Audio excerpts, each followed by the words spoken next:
આમોદની નર્મદા નિગમની જર્જરિત બિલ્ડિંગમાંથી યુવાનની લાશ મળતા ચકચાર। યુવાન જર્જરિત બિલ્ડિંગના પહેલા માળેથી નીચે પડ્યો હોવાનું પોલીસનું અનુમાન।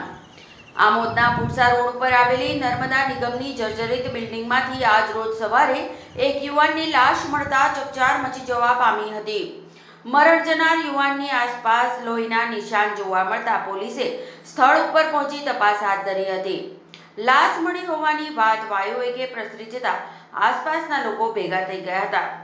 આમોદ પોલીસ સૂત્રોના જણાવ્યા મુજબ આમોદના મહેશભાઈ બાબુભાઈ વાઘેલા ઉંમર વર્ષ 37 હાલ રહે આમોદ તાલુકો આમોદ જિલ્લો ભરૂચ મૂળ રહે નોંધણા તાલુકો જંબુસર જિલ્લા ભરૂચનાઓ આજરોજ સવારે 7 કલાક પહેલા કોઈ પણ સમયે આમોદની નર્મદા નિગમની જર્જરિત બારી બારણા વગરની જૂની કંડમ બિલ્ડિંગના પહેલા માળેથી અકસ્માતે નીચે પથરાવાળી જગ્યા ઉપર પડી ગયો હતો, જેથી તેને આમોદ સરકારી દવાખાનામાં લઈ જતા ફરજ ઉપરના ડોક્ટરોએ તેને મરણ જાહેર કર્યો હતો।